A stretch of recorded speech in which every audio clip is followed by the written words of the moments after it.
Citizen, how's your spirit? It is 4 o'clock in the afternoon. Daniel is asleep. I just got off the phone with my father and I dropped down into some random chat places just to see what was going on from the cloud, right? I like to ear hustle in all of the spaces, not to get information, but rather just to understand what people have going on, what their perspectives are, what they're talking about, right? Anyway, I had already had this talk with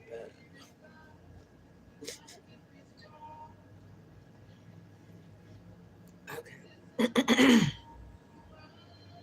I had said before that um, there are. I was talking. I made a joke about L. Nixon and the CPAP machine. If you remember,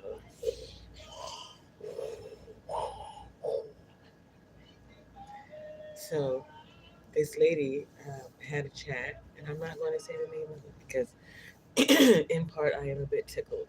On the other hand, though, we are going to have a real conversation. It's just that part needs to be said first, right? So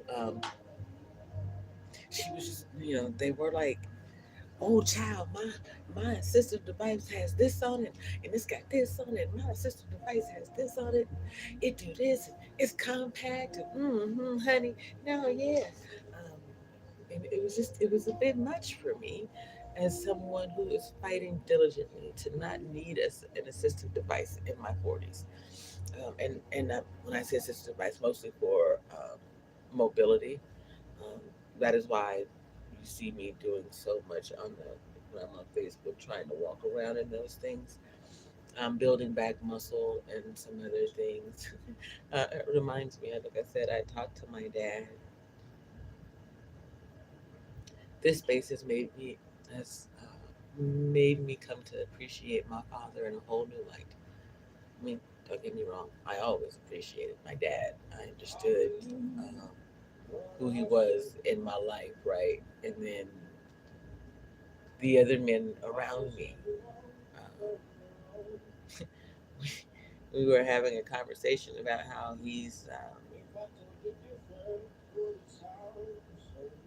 there was no chance that my ex or soon to be ex would have ever been able to be the right man for me.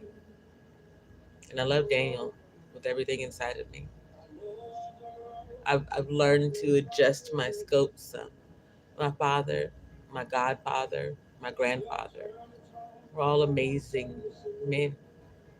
And they're my frame of reference for what a man should be. They were stepfathers, husbands, leaders, guiders, providers, men of mirth if they weren't married. They were big. They stood on those names even if they weren't big men. They were foundational fellas. Are. My dad's still here.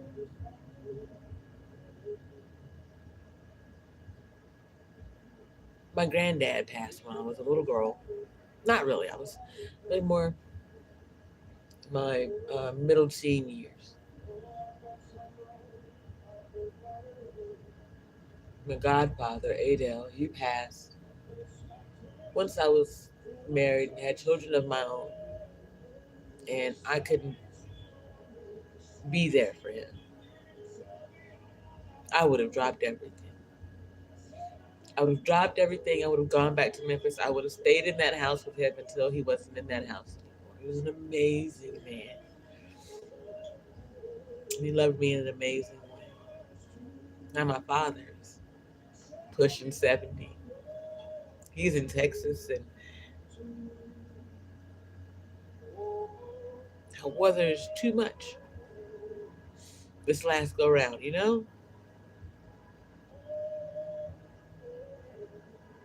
I'd always had this dream that we'd be able to live as a family in like a cul-de-sac. When you grow up in a large enough family, you recognize you don't really want to be that close, right? We'll be close enough, but not that close. You feel me? So yeah, I had this idea that because we all have different last names, sort of, I would put everybody on a street that was their last name, and then mine would be at the back and top, kind of feudal Europe style. You know what I'm saying? Now I've come to a more social understanding where we have a communal kind of space. Anyway, um, but I worry about him, and I think about him a lot. He makes us. He did everything that he could.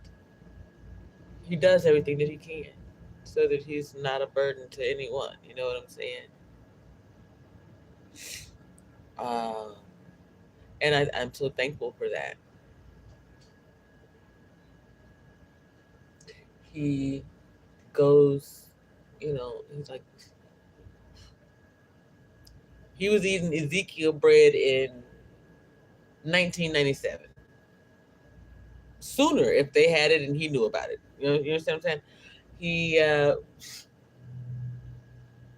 militant, military minded, just an amazing man. And I'd like to have him around for as long as possible.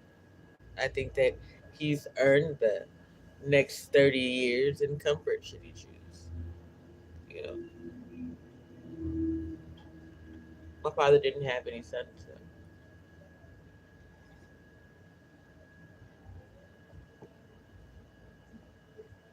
it isn't that we as his daughters are burdens.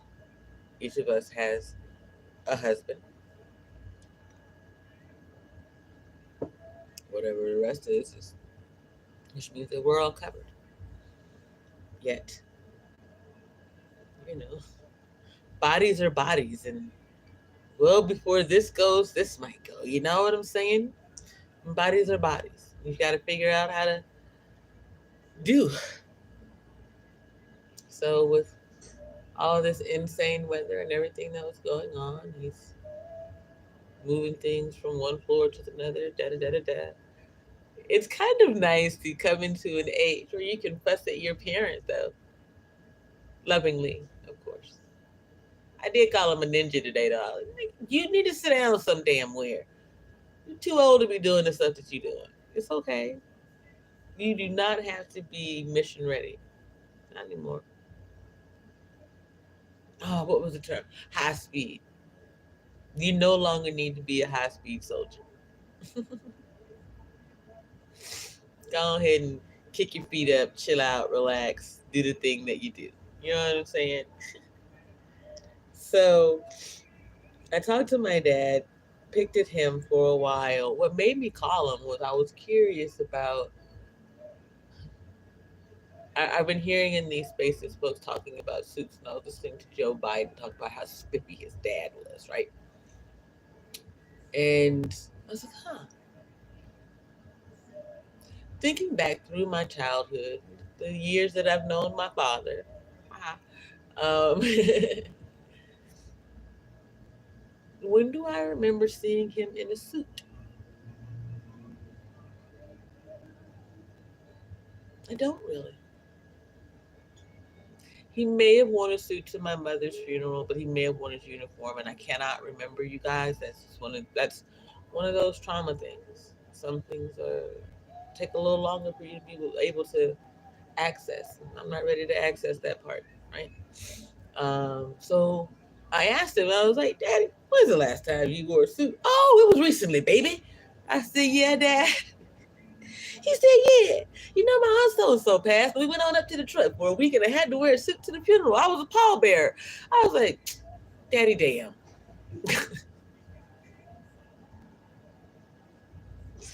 So then I was like, "Okay, pause.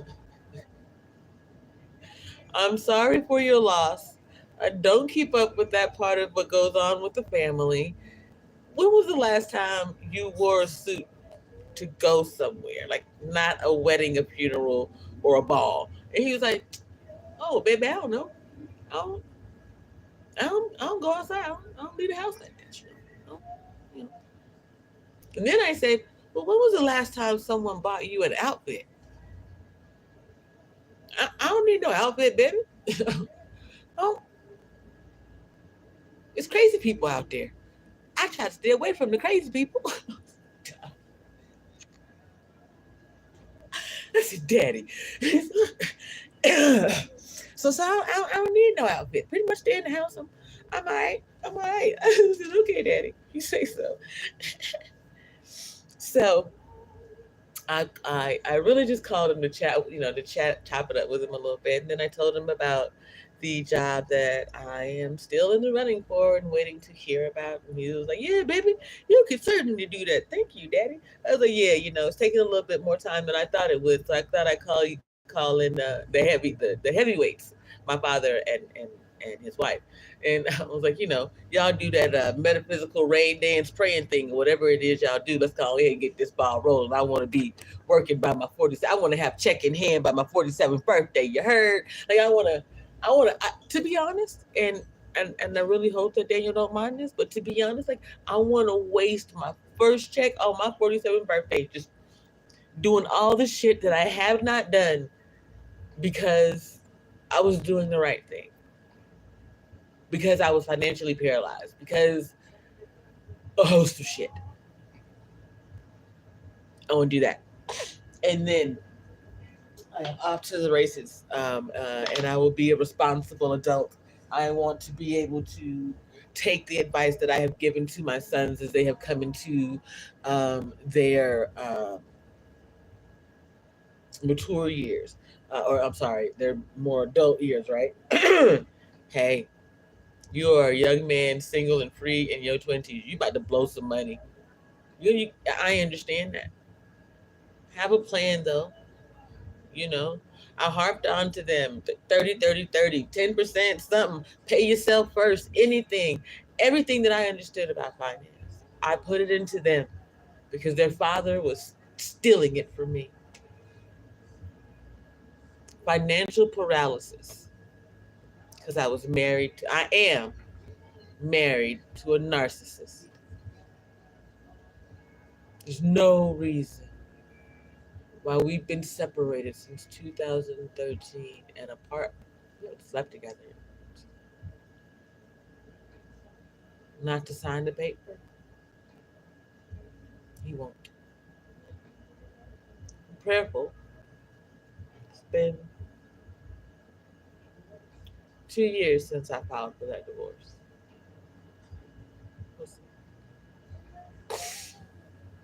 It's funny because to bring it to the topic at hand, shortly after we separated, and when he came to live with me before we completely parted ways, he had to get a CPAP machine. For all of you overly sexualized folks in the space, we already wasn't getting it in because I had gone from being, Miss Heavyweight to pretty much this, or in some form. I would fluctuate over the last 15 years from like 200 down to 145 probably, somewhere in there, pretty much sticking around 170. Yeah, 165, 175 range, right? Um, and he was a chubby chaser, outright. Okay, yeah, that would kill me. So we got to do something different now, brother. We had 3 children. My body's been through a lot. Changes have to happen. I made them. He didn't. So we would stop being interested in one another, and we long since been stopped being friends, and he was never my ally. So he came to stay with us briefly before he moved back to Georgia. And He brought that damn CPAP machine with him and thought he was gonna be able to sleep in the bed with me. Bye. I used to snore. I used to have a really bad snoring problem. Even after I had the surgery, lost a lot of weight because I was super busy all the time. I snored a lot. Now I understand that some of it is inflammation in the spaces, and because I don't really sleep, I don't, I don't because I never get that far into sleep. I don't snore often, and when I do, it's quieter, I suppose. Um, but it brought me to this. It's just like no, I fought all of our marriage to not get to that place, to improve my health and well-being, so I wouldn't be in that place. And he just got himself there. I'm like, what the? Like, nah, I didn't get you there, sir. We fed you healthy meals. We went places. We did things. Whatever you experienced when we were apart, you haven't dealt with that. And you're eating it. And it's eating you.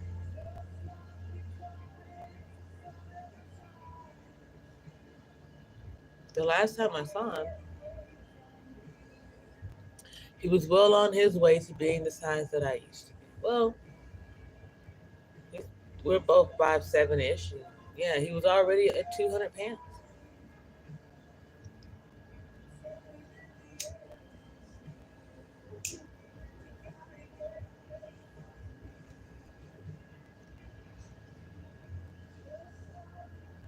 I pray for it.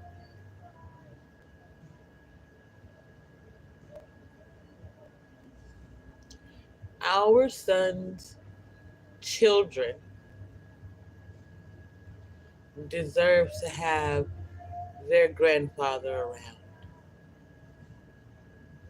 for as long as possible. I used to fuss at him. I used to talk to him. I used to ask him. He has a partner. He's not my responsibility anymore. I pray that she's the right one to be able to turn him around and get him healthy enough to see his grandchildren graduate from high school.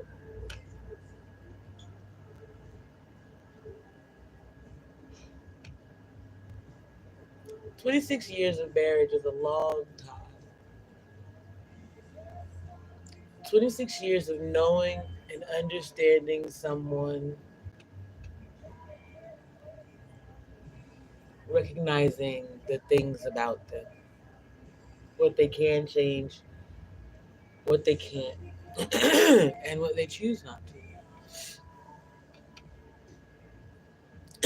It's a lot. And I suppose for me, to hear folks my age or younger proud of assistive devices for things that can be controlled, that's difficult for me. But I understand. So let's talk about assistive devices in an adult way, in an adult need way. I am someone who will get up and go for this walk even when every bone in me hurts because I don't want to use a walker. I don't want to ride in one of them little grocery cart thingies. And then the thing dies on you and you're in the middle of the store and you just got to get up and abandon it and walk anyway. Pass on that shit. Now, as Daniel says, I want to be a pimp, or I was one in a former life. A cane wouldn't be so bad. I have a walking stick. I just don't want to use it. There's actually, not mine, the young lady who I helped last year before last, Sweet Father in the Morning Time, I think. Holy crap, you guys, time has flown. I've been here 3 years. But anyway, the young lady that I helped get through her COVID experience. I have her oxygen tank and equipment here. And it's like bad juju. It's bad omen shit that I need to get out of here. Yet at the same time, I have been up, walking around, singing and dancing, getting on my neighbor's nerves in the midst of the most amazing storm last night. Y'all, I wasn't going out there to take no pictures and no video for you because when I say the lightning was striking like right over my head, you could literally see, shoom, every time it would go by. It closed my eyes at one point and it felt like it struck right through the middle of my forehead. I was like, wow, okay. So it's serious out here. It's storming in the desert. It's something that you got to think about. So, hey, let's talk adult assisted device. So seriously though,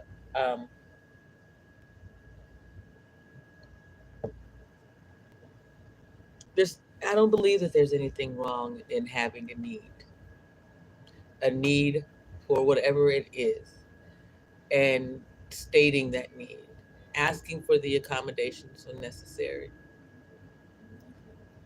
I am blessed to have a partner now who understands that I need time to myself, who understands that I enjoy cleaning this house possibly too much, um, who understands that, yeah, you can forget to eat, certainly me, um,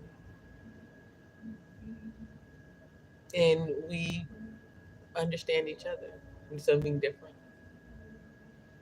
You know, I had to wait a really long time to meet someone who could understand the way this thing ticks anyway. Um, and we talk about all of mostly my life, which is strange. I don't much like sharing in that way. Uh, and you're like, well, why the hell are you on this camera? Because I didn't think that I was gonna make it.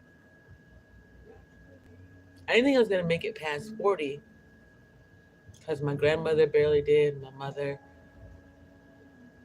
her sisters have so many issues physically. I was like, this damn fibromyalgia came along right around the same time as all their issues. Girl, prepare yourself. And then the universe was like, who told you you was gonna die?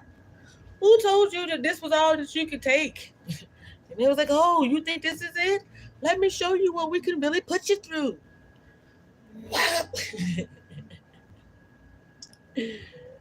Oh, and then it's off to the races. You know,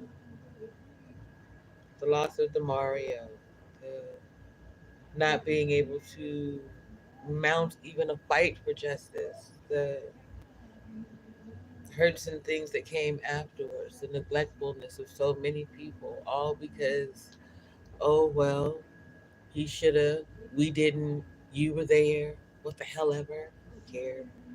Trashy people.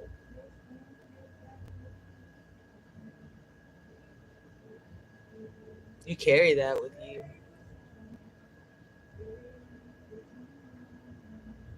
I'm sorry. I know I said we were going to talk about assistive devices.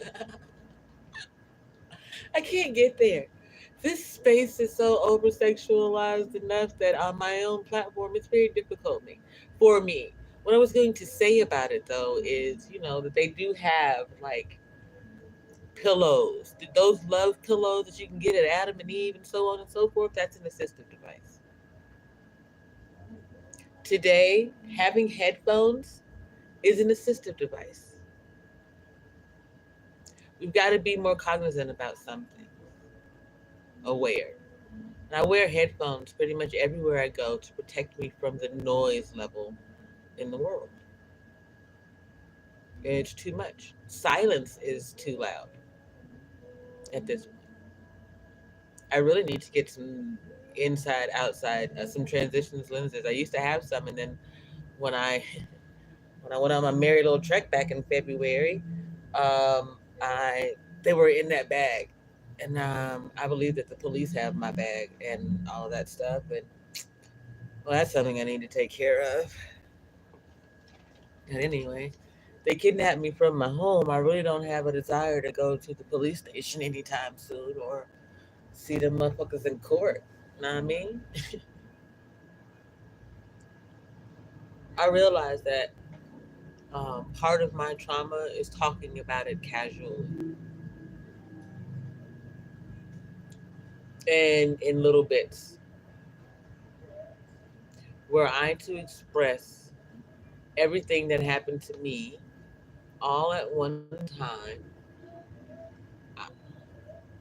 it's pretty much guaranteed that I am going to cry profusely and that other people just might break down. And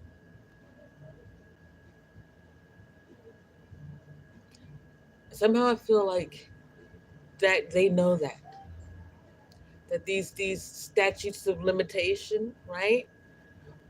When you can go out against someone and say that you were a victim of police brutality or whatever, it's a year long.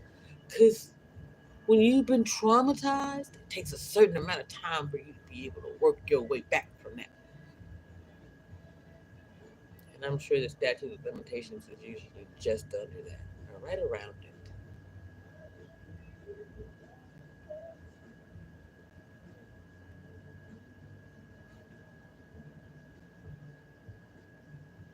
Anyway, I should probably end this live because it is not what the title was. I mean, yes, we did talk about assistive devices, and if you have to, if that's like I said, I'm not here to judge you. I'm, I understand.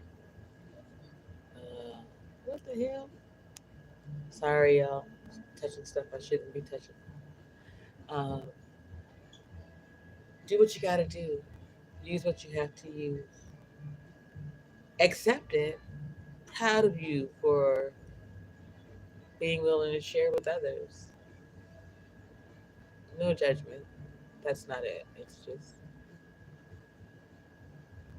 if it's something that you can work your way from, away from, try that. Do different every day. So one day you don't need it anymore.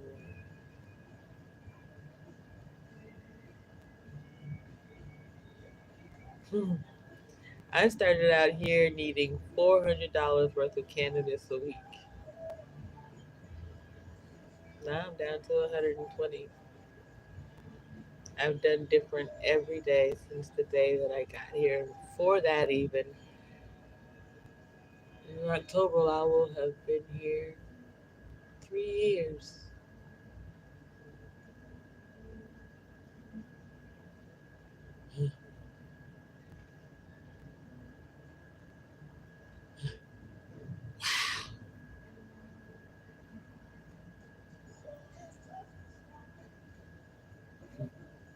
I had a website in 2020 named Tucson Turnaround. That was my goal to come to Tucson and turn my life around. I have. As sure as I can show you this right here, check that out. Oh, I told you. I got a ship that sails. Don't be judging me. It might be a tugboat, but still. Anyway, as sure as I've got them muscles here and that thing back there, and I'm comfortable in this space, I've already turned so many things around. I know there's more to come, and it'll be as amazing as this lightning storm was yesterday, or the storm that's headed our way today. I appreciate those of you who hung out with me. It's a bit of time. I am going to let this be private for a while. I may repost it later. Um, yet, you might see me again. I'll probably do the restream if I do, though. Have something worth talking about. You never know, though. I leave it up to the universe. Maybe you should too. Keep your spirit up. See you in the streams. Deuces.